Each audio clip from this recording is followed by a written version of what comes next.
Bismillahirrahmanirrahim. Alhamdulillahirrahmanirrahim. Segala puji bagi Allah SWT, semoga tercurah kepada Rasulullah SAW. Alhamdulillah, kita lanjutkan lagi bahasan kita tentang mabadi ilmi usul fikih, dengan bahasan kitabul bil usul. Kemarin sudah disebutkan tentang had ilmu usul fikih, sekarang maudunya ilmu usul fikih, objek ilmu usul fikih. Hal ini penting karena setiap ilmu itu bisa berbeda dengan lain. Itu hanya bisa diketahui dengan ta'rif atas maudhu'nya, atas objeknya. Oleh sebab itu, maka bagi seorang pelajar harus mengetahui maudhu'nya, objek bahasan ilmu usul fikih, dan daerah-daerah di mana usul fikih ini bergerak gitu. Kalau misalkan ilmu kedokteran membahas tentang kondisi badan, apakah ia sehat atau sakit. Sementara ilmu mustalah hadis membahas tentang kondisi rawi, marwi anhu, hadis yang diriwayatkan, apakah ia diterima atau ditolak. Nah, adapun maudhu ilmu usul fikih atau objek ilmu usul fikih, sebetulnya berbeda pendapat antara para ulama ahli usul fikih. Yang pertama, dan perbedaan ini bisa dikembalikan kepada 3 dasar pemikiran. Pemikiran yang pertama bahwa ada yang mengatakan bahwa maudhu ilmu usul fikih adalah adillah allati tathbutul ahkamih, yaitu dalil yang dengannya hukum tetap, dalil yang menjadi dasar hukum, ya, adillahnya. Ini pendapat jumhur ulama. Terus pendapat yang kedua bahwa ilmu usul fikih yaitu dalil dan hukumnya, jadi secara bersamaan. Dikarenakan ini pendapat ini merupakan sebagian pendapat Hanafiyah.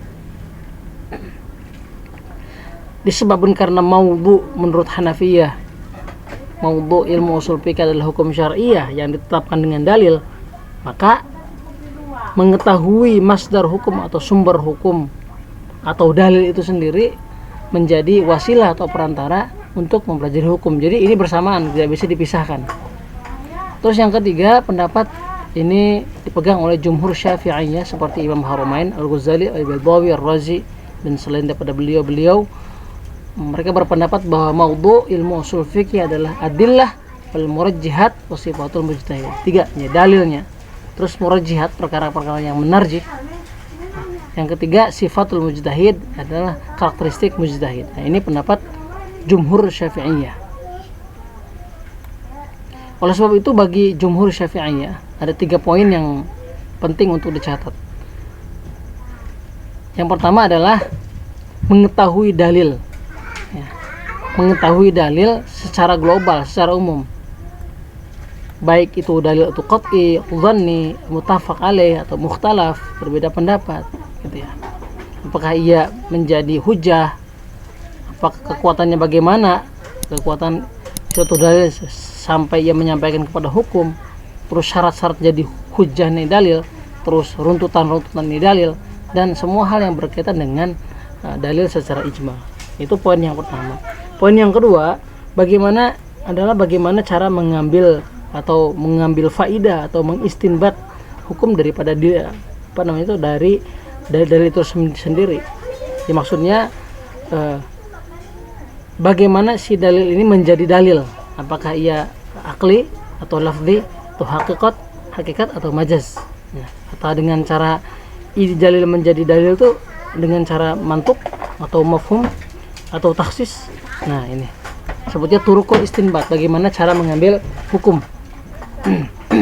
Terus poin yang ketiga adalah kondisi mujtahid dan muqallid. Nah, ini nanti ada syarat-syarat ijtihad, ada hukum-hukum ijtihad. Terus bagaimana cara memperlakukan hukum, ya, antara ketika misalkan 2 hukum terlihat berlawanan, dan mana yang akan diunggulkan. Terus dan membahas pula makna taklid, hukum-hukum taklid ini bagaimana. Nah, itu. Jadi maudhu usul fikih menurut beliau adalah ma'rifatul adillah ijmalan wa turuq istifmariha wa istifadati minha wa baina sifatul mujtahid wal muqallid. Jadi bagi mereka adalah bagaimana mengetahui dalil secara ijmal, bagaimana mengistinbat hukum, bagaimana sifat-sifat mujtahid dan muqallid. Nah, itu adalah bagian daripada maudhu ilmu usul fikih. Nah, bagiannya itu yang kedua ya. Yang pertama had, yang kedua maudhu. Yang ketiga adalah samratu ilmi usul fikih. Jadi hasil atau buah ketika kita mempelajari usul fikih. Nah, karena tidak lalu lagi bahwa ilmu itu bisa lebih atas dengan lainnya ditentukan dengan memahami tujuannya atau memahami buah. Jadi memahami buah daripada mempelajari suatu ilmu. Adapun usul fikih itu memiliki tujuan yang sangat besar sekali dan faedah-faedah yang agung sekali di dunia dan akhirat. Nah, dan faedah-faedah ini bisa didapatkan kecuali hanya dengan memahami ghayah atau tujuan daripada ilmu usul fikih. Yaitu apa? Ghayahnya atau tujuannya. Hiya al-wusulu ila ma'rifatil ahkami syariah, yaitu sampai kepada hukum-hukum syara. Ay ahkamullah fi af'al ibad, bagaimana hukum Allah pada pekerjaan atau perbuatan seorang hamba, baik itu dalam ibadah atau muamalah atau uqubah atau siksaan dan selain daripada itu. Supaya apa? Supaya mukallaf itu menetapi hukum-hukum Allah, gitu ya, menetapi hukum-hukum Allah. Tidak apa dengan demikian buah mempelajari usul fikih. Nah, sebetulnya banyak sekali ya buah mempelajari usul fikih itu kita bisa memahami asal atau pokok daripada bagaimana dalil itu dibuat gitu. Jadi ini dalil ini sahih, ini sedikit melenceng gitu ya. Itu salah satu buah mempelajari usul fikih ya. Supaya ketika kita mempelajari turos yang berupa fikih ya, jadi kita tahu bahwa ada banyak sekali pendapat para ulama dan banyak sekali dalil-dalil atau argumen-argumen mereka yang memang kuat, gitu ya. Itu yang pertama. Terus yang kedua adalah bahwa ilmu usul fikih menjadi patokan bagi mujtahid sebagai suatu jalan yang lurus yang bisa menyampaikan beliau kepada ahkam syariah. Yang ketiga adalah memudahkan pekerjaan ijtihad ya, dan memudahkan untuk memberikan jawaban atau persoalan-persoalan yang baru yang memang masih berkaitan atau munasabah atau berhubungan dengan hukum-hukum ya. Jadi bisa menjawab tentang kasus-kasus terbaru karena memang secara pokok memiliki keterkaitan atau memiliki kesamaan dengan hukum-hukum yang telah lalu. Nah, yang keempat adalah mengetahui hukum syariah. Jadi dengan usul fikih kita mengetahui hukum syariat, rahasia-rahasianya. Dengan cara apa? Dengan cara memikirkan apa yang menjadi dasar atau ilat hukum dan maksud-maksud hukum, gitu ya. Dan bisa mengetahui maqasid syariah, gitu ya. Mana ini yang daruri, yang haji, yang tahsini, mana yang urgent, yang mendesak, ada mana yang sebagai sebagai tersier, gitu. Terus yang kelima adalah himayatul faqih minat tanaqud. Jadi memelihara seorang faqih daripada tanaqud berlawanan. Karena jika memang dasarnya, jika memang pokoknya sudah ajeg, maka kesana juga akan ajeg. Jadi tidak akan ada perlawanan karena dasar pemikirannya sama. Itu. Terus yang keenam adalah mengetahui sebab-sebab yang menyebabkan terjadinya perbedaan antara ulama ya.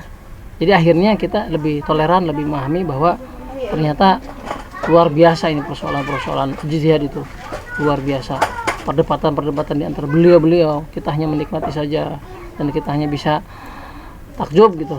Wah, luar biasa penggalian beliau ini. Terus yang ketujuh adalah ini bagian daripada alat atau mekanisme untuk lebih memahami pembelajaran tafsir dan hadis, karena banyak sekali pembelajaran dari tafsir atau dari hadis yang digunakan dalam istilah usul fikih. Nah, ini luar biasa. Jadi mencakup banyak usul fikih itu yang ketiga. Adapun yang keempat adalah keunggulan ilmu usul fikih. Jadi usul fikih memang memiliki keunggulan yang luar biasa khusus dalam tasyri' Islam. Jadi pembuatan atau perwujudan daripada syariat Islam ini sendiri, gitu ya. Jadi dengan usul fikih kita bisa tahu bagaimana Al-Quran atau hadis ini menjadi pedoman. Jadi Al-Quran, hadis, ijma dan qiyas ini menjadi pedoman dan bisa bisa dipraktekkan dalam kehidupan sehari-hari. Ibnu Khaldun beliau mengatakan bahwa ilam anal usul al-fiqih min a'zamil ulum asy-syari'ah wa ajalluha qadran wa aktsaruha faidatan. Jadi mengetahui ilmu usul fikih ini merupakan suatu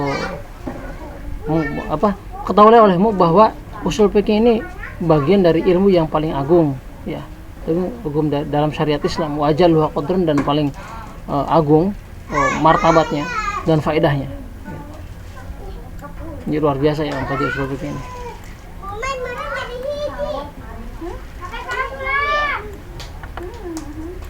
Nah, itu bagian ke nomor 4. Ini banyak sekali pendapatnya tentang tentang bagaimana pendapat ulama yang mengatakan bahwa usul fikih ini memiliki derajat yang tinggi. Mabadi yang kelima adalah hubungan ilmu usul fikih dengan ilmu-ilmu syariat.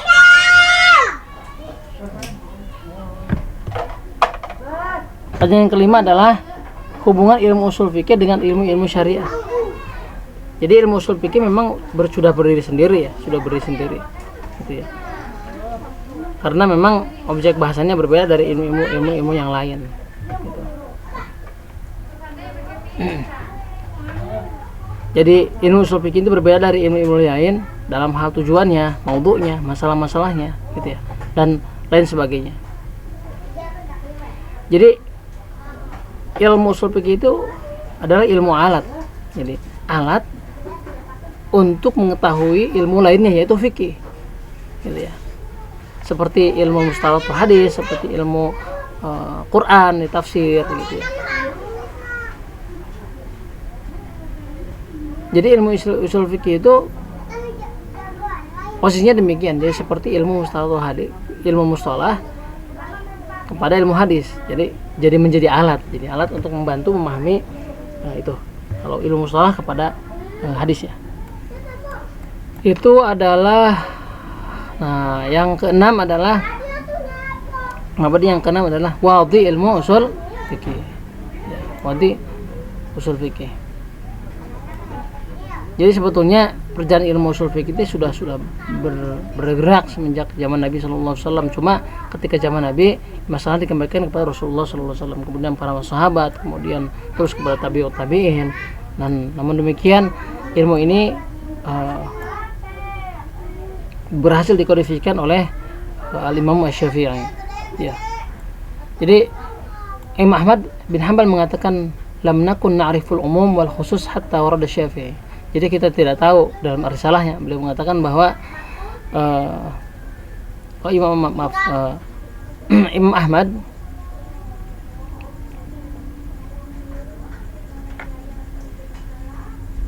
jadi bahasan-bahasan ilmu usul fikih dan kaidah-kaidah usul fikih ini sesungguhnya sudah ada pada hati-hati atau pada zaman-zaman sahabat. Ini sudah wujud, gitu ya.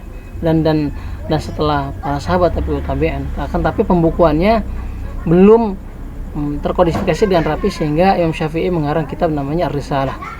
Ini sangat masyhur sekali ya. Imam Ahmad bin Hanbal mengatakan bahwa lam nakun na'riful umum wal khusus hatta warada Syafi'i. Jadi kita tidak akan pernah tahu tentang istilah umum dan khusus sampai Imam Syafi'i menyatakannya. Imam Harumain dan Al-Juwaini beliau mengatakan bahwa amma fil usul fahuwa awwalu man sanafa fihi Syafi'i. Jadi yang pertama menyusun ilmu usul fikih adalah Imam Syafi'i. Ini luar biasa ya. Nah, itu adalah ya banyak sekali kalau dijelaskan ya tentang tentang founding fathers of the usul fikih. Nah, namanya asyhur asma'ihi ilmu usul fikih. Nama yang paling populer dari cabang keilmuan ini adalah usul fikih. Ada sebagian ulama yang mengatakan bahwa usul ahkam, atau usul saja, gitu ya. Jadi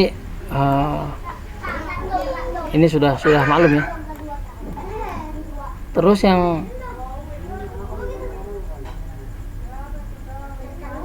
terus istimdadnya, pengambilannya ya. Nah, istimdad atau pengambilan ilmu usul fikih itu bukan dari sumber yang satu gitu.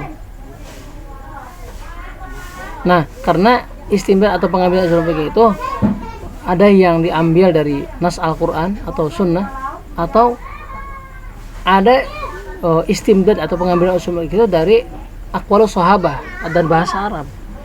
Nah, nanti nih ya, pertama adalah Al-Qur'anul Karim. Ini mustalahul pokok ya, itu dasar pokok. Jadi hukum dalam Al-Qur'an. Terus yang kedua sunnah nabawiyah. Yang ketiga adalah aqwalus sahabah. Gitu ya. Seperti ya khabar ahad gitu ya. Khabar ahad atau sadduz dzara'i, ini bisa menjadi hujah. Ini adalah mustandard ilmu istimdad ilmu usul fikih. Yang keempat adalah ijma ya. Contoh ijma misalkan para ulama telah ijma bahwa syariat Nabi Muhammad itu menasakh kepada syariat-syariat yang sebelum periode Nabi Muhammad SAW. Terus istimdadnya atau sumber pengambilan ilmu usul itu dari akal. Ini akal. Ini akal juga jadi bagian dari istimdad ilmu usul fikih gitu. Kenapa? Karena misalkan seorang pakar usul fikih itu tidak mungkin bisa menghukumi dengan cara istihsan. Istihsan ini sah dijadikan dalil misalkan ya, atau tidak sah dijadikan dalil kecuali menggunakan akal. Dan bagaimana istihsan ini dapat diketahui hakikatnya, intinya apa? Nah itu kecuali dengan akal. Banyak sekali ya. Jadi mas'alatul hukmu alai syai' faqun min tasawwurihi. Jadi masalah hukum atau masalah hukum tentang sesuatu perkara itu bagian dari tasawur. Jadi bagian dari tasawurnya. Jadi sebelum kita lebih dalam memahami tentang hukum sesuatu perkara, maka kita harus tahu tasawur, mengetahui apa perkara itu. Nah, ini kenapa akal bisa jadikan dalil atau akal jadi tempat pengambilan atau istimdad. Jadi bahan untuk mengambil bahan usul fikih. Terus yang selanjutnya adalah lughah, bahasa Arab. Ya, bahasa Arab juga bagian dari istimdad atau ilmu usul fikih. Kenapa? Ya karena kitab Allah dan Rasulullah SAW itu turun dengan bahasa Arab.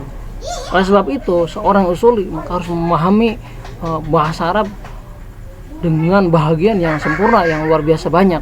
Karena kita bisa tahu, karena bisanya ia mampu untuk menelurkan atau bisa mengetahui hukum-hukum, bagaimana suatu ayat atau suatu lafaz menunjukkan kepada suatu hukum kecuali memahami dengan bahasa Arab, maknanya tahu gitu ya. Karena dari persoalan bahasa Arab ini banyak sekali persoalan usul fikih ya yang beristimdad dari bahasa Arab, seperti amar, nahi, umum, khusus, mutlak, muqayyad, makna huruf. Ini kan bagian daripada bahasa Arab, pengetahuan bahasa Arab. Kalau nggak tahu bahasa Arab repot, nggak bisa.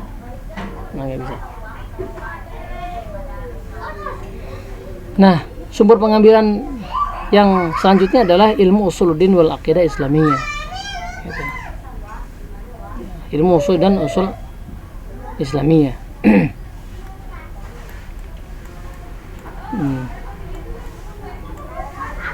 Contohnya seperti misalkan bagaimana ilmu usuluddin ini berpengaruh atau menjadi istimdad bahan pengambilan ilmu usul fikih. At-tahsin wa taqbih syar'iyyun la aqliyun. Jadi menghukumi sesuatu dengan baik dan buruk itu menurut syara, bukan menurut akal.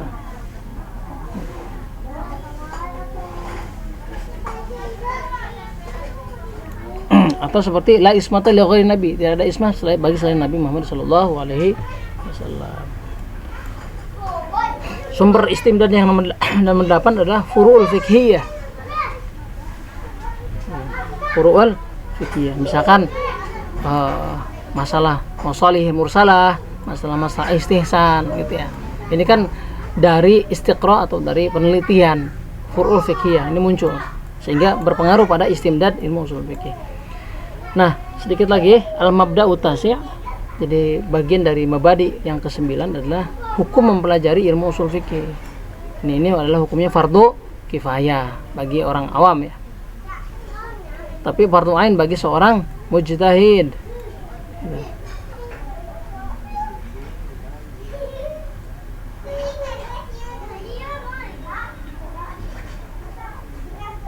Jadi bagi seorang mujtahid wajib mempelajari atau wajib menguasai ilmu usul fikih.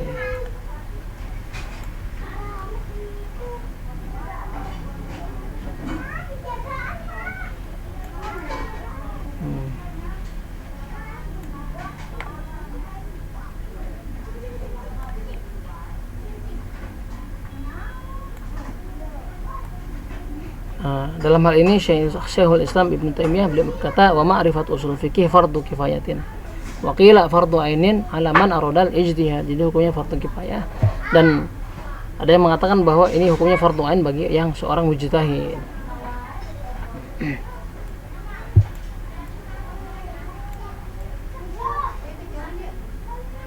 Jadi jika ada yang mengatakan bahwa ilmu usul fikih adalah fardu ain, maka ucapan ini sebetulnya diarahkan pada seorang mujtahid. Nah, itu.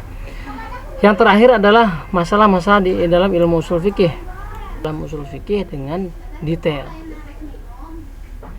Kalau maudhu ilmu usul fikih adalah mengetahui masalah-masalah ilmu usul fikih secara global, sedangkan masalah-masalah dalam ilmu usul fikih adalah secara terperinci atau tafsil.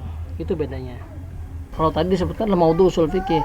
Kalau maudhu ilmu usul fikih adalah mengetahui masalah-masalah ilmu usul fikih tapi dengan cara yang global.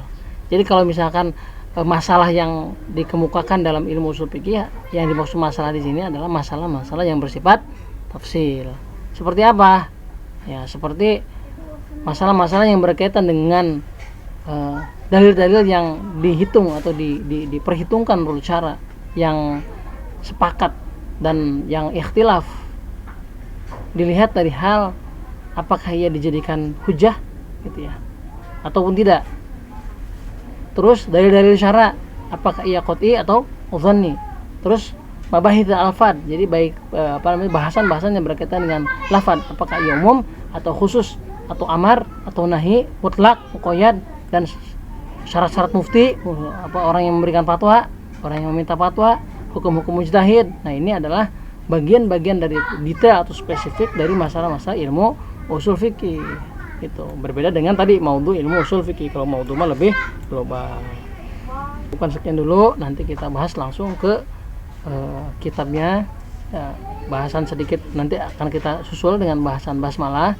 Kemudian kita langsung bahas kitab Lubil Usul.